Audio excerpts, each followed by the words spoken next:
इस कार्यक्रम के पुण्यार्चक हैं श्रीमती मीना, श्री राजेंद्र सावलकर परिवार, पुत्र चिरंजीवी श्रेयांश राजेंद्र सावलकर, निवासी अमरावती महाराष्ट्र, पुत्री श्रीमती मयूरी, श्री क्षितिज विटालकर, निवासी जर्मनी।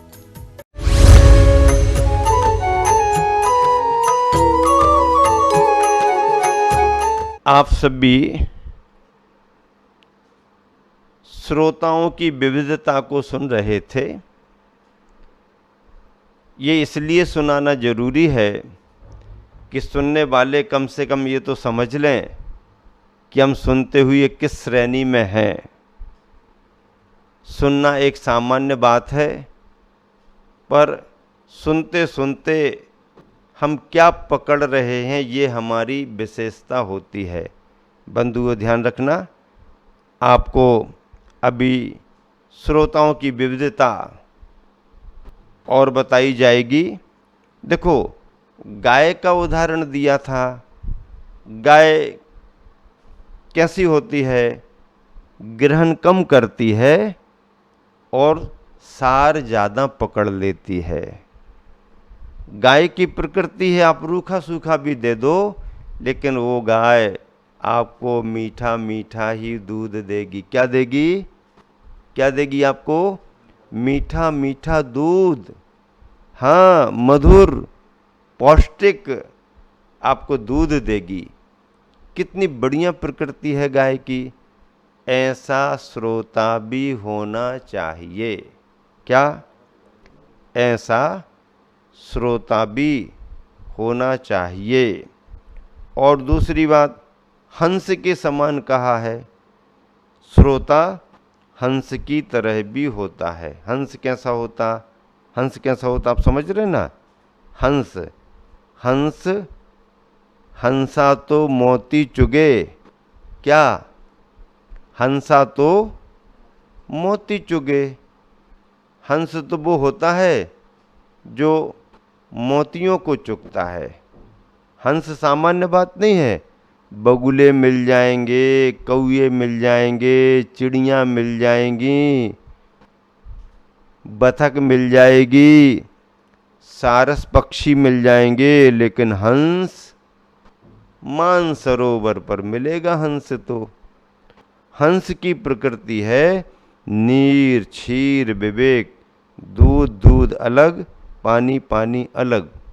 ये हंस की प्रकृति है। कैसी प्रकृति है? हाँ, पानी पानी को हंस अलग कर देता है और दूध दूध को ग्रहण कर लेता है। ये हंस की प्रकृति है। श्रोता को भी हंस जैसा स्वभाव बनाना चाहिए।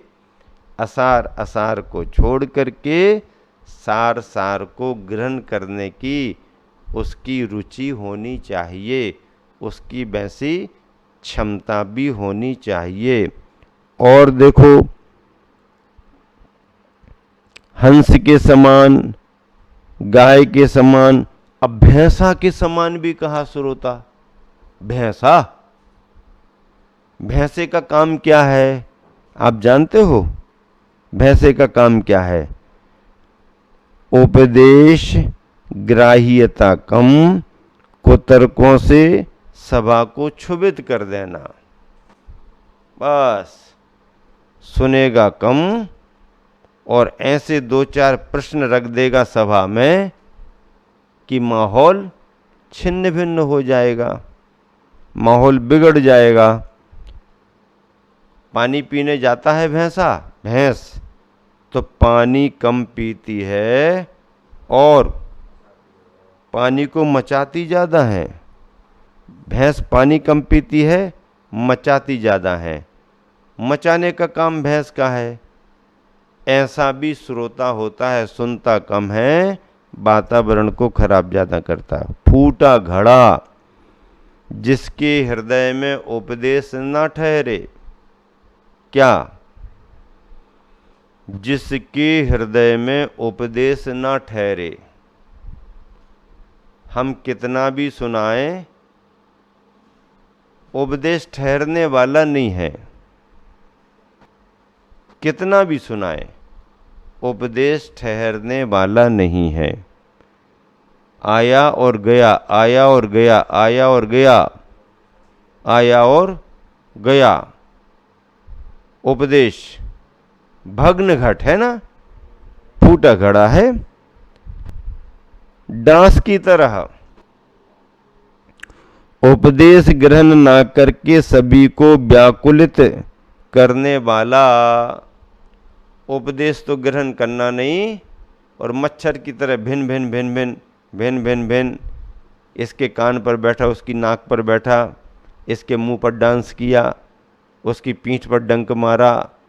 ये मच्छर का काम है। जोंक होती ना, केवल अवगुण ग्राही। जोंक कैसी होती है?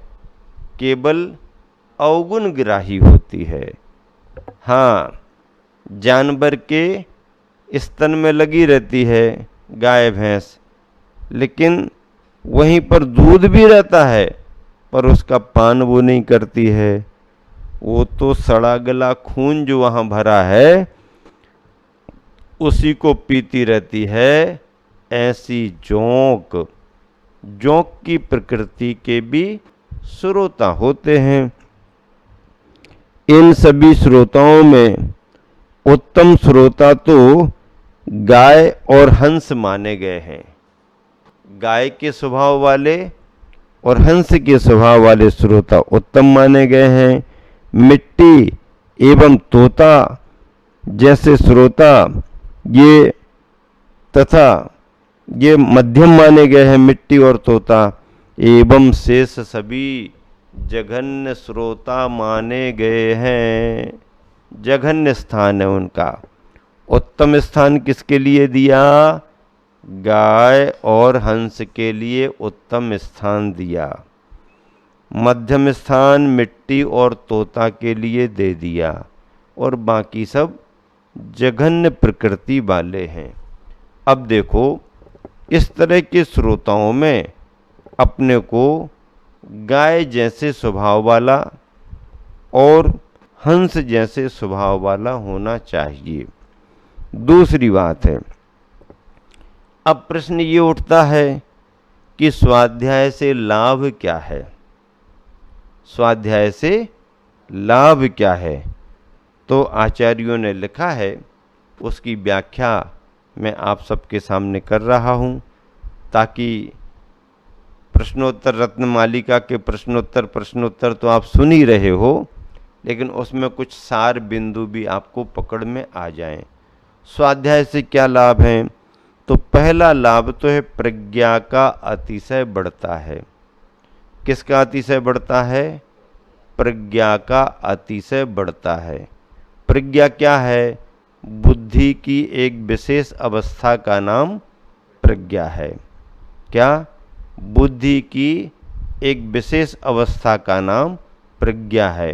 प्रज्ञा गहरी होती है, प्रज्ञा पैनी होती है, बुद्धि की ये विशेष अवस्था मानी जाती है।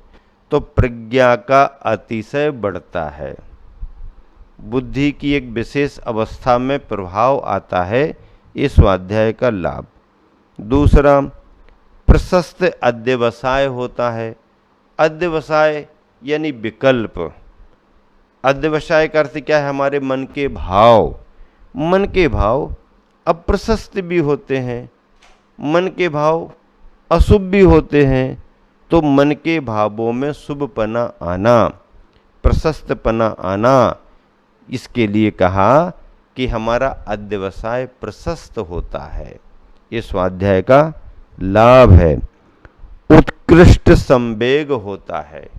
तीसरा बिंदु क्या है? उत्कृष्ट संवेग होता है। संवेग का अर्थ क्या होता है? संसार और संसार के कारणों से डरना। संवेग की परिभाषा क्या है? संसार और संसार के कारणों से डरना, अथवा धर्म के प्रति अनुराग भाव होना। धार्मिक कार्यों में हर्षित चित्त होना, ये संवेग भाव है। और संवेग भाव के लिए 16 कारण भावनाओं में भी गर्भित किया गया। अभी 16 कारण पर्व चल रहा ना, चतुर्मास का, भाद्रपद का महीना चल रहा ना, 16 कारण भावनाएं चल रही हैं, तो उनमें संवेग, अभीक्षण ज्ञानोपयोग संवेग आता है। तो इस तरह से संवेग का भाव उत्कृष्ट होता है। अगला, प्रवचन स्थिति की जागृति होती है।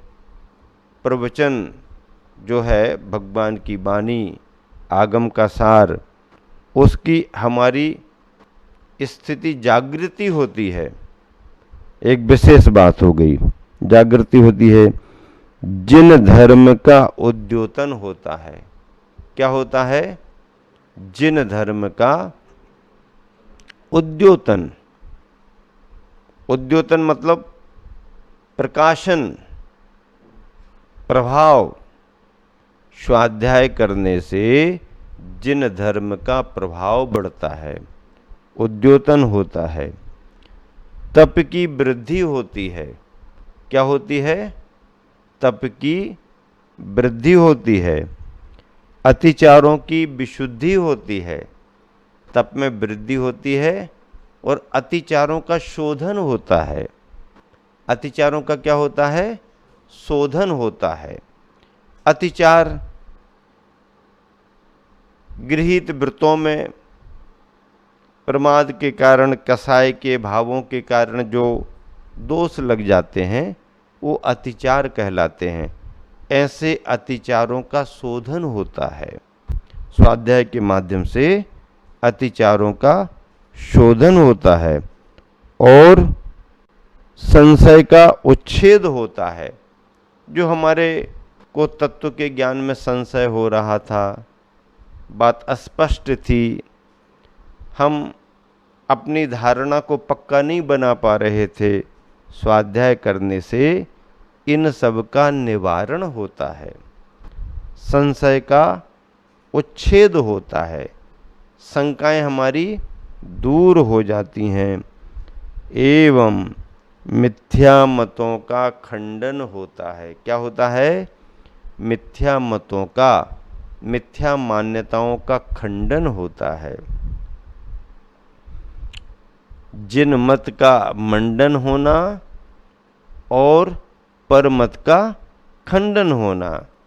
सामने वाले की मान्यता अगर गलत है तो उसे हमें समझाना पड़ेगा, उसकी मान्यता का खंडन करना पड़ेगा, और जो धारणा समझ करके हमने सही बनाई है, उस धारणा की हमें पुष्टि करना पड़ेगी। क्या करना पड़ेगी?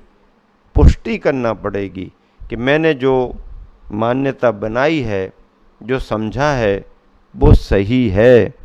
इस तरह से स्वाध्याय करने से कुछ लाभ प्रत्यक्ष में होते हैं और कुछ लाभ परंपरा क्रम से परोक्ष के भी माने गए हैं। इस तरह स्वाध्याय में प्रत्यक्ष और परोक्ष दोनों प्रकार के लाभ होते हैं। प्रत्यक्ष लाभ भी है और परोक्ष का लाभ भी है। ऐसे स्वाध्याय को निरंतर करते रहना चाहिए। ज्ञान भावना अपनी होनी चाहिए। 16 कारण भावनाओं में अवीक्षण ज्ञानोपयोग भावना भी है। क्या है? अभीक्षण ज्ञानोपयोग भावना। निरंतर तत्व का चिंतन, निरंतर तत्व का चिंतन। अपने गुरुवर की चर्या में देखो, यही तो सब सम्मिलित है। सुबह उठे आचार्य भक्ति, धर्म की चर्चा, संग में तत्व की चर्चा शुरू हो जाती है। दोपहर को स्वाध्याय चल रहा है, तत्व की चर्चा चल रही है। शाम को आचार्य भक्ति, धर्म की चर्चा। दिन भर, और दिन भर क्या, चिंतन में, विचारों में तो 24 घंटे तत्व का चिंतन चलता रहता है। गुरुवर आचार्य श्री ने कहा कम है लेकिन किया ज़्यादा है। क्या? गुरुवर आचार्य श्री ने कहा कम है लेकिन किया ज़्यादा है, और जो किया है उसका ही बहुत ज़्यादा प्रभाव पड़ रहा है। कहे का तो प्रभाव पड़ ही रहा है, बल्कि कई बार कहने से भी ज़्यादा करने का प्रभाव पड़ता है। कुछ नहीं कहना, करते जाओ करते जाओ करते जाओ करते जाओ करते जाओ। गुरुवर की ऐसी चर्या देख करके प्राचार्य नंद प्रकाश जी फिरोजाबाद वालों ने सन 1975 के चातुर्मास में फिरोजाबाद में गुरुवर की स्तुति करते हुए लिखा। क्या लिखा? रत्नात्रय से पावन जिनका यह औदारिक तन है। क्या लिखा?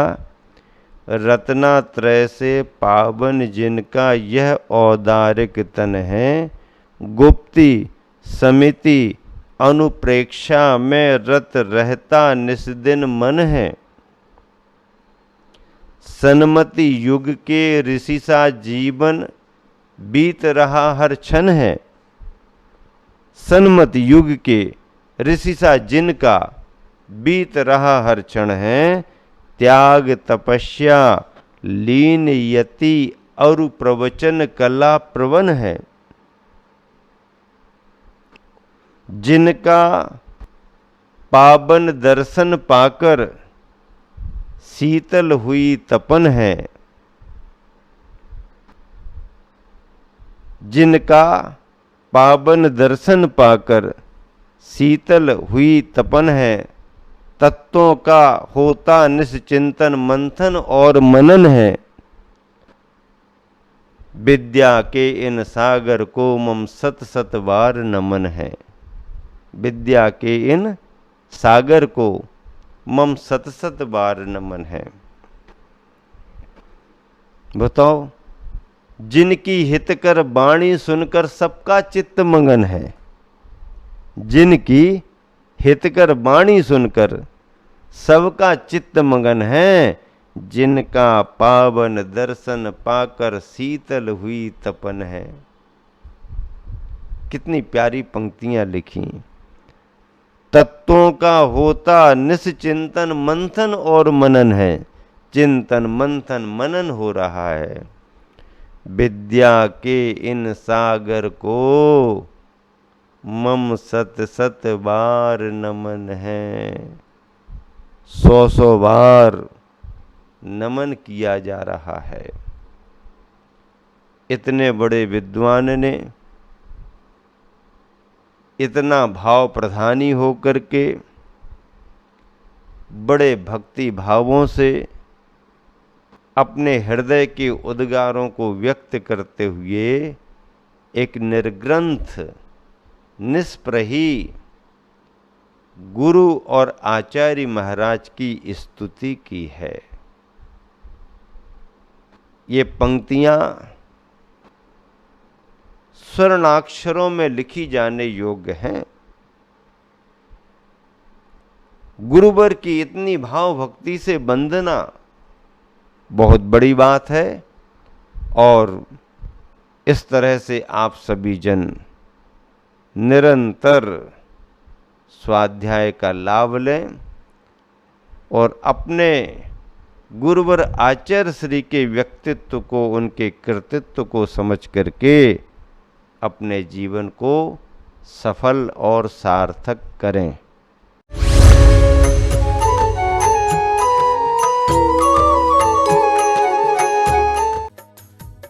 इस कार्यक्रम के पुण्यार्चक थे श्रीमती मीना, श्री राजेंद्र सावलकर परिवार, पुत्र चिरंजीवी श्रेयांश राजेंद्र सावलकर, निवासी अमरावती महाराष्ट्र, पुत्री श्रीमती मयूरी, श्री क्षितिज विटालकर, निवासी जर्मनी।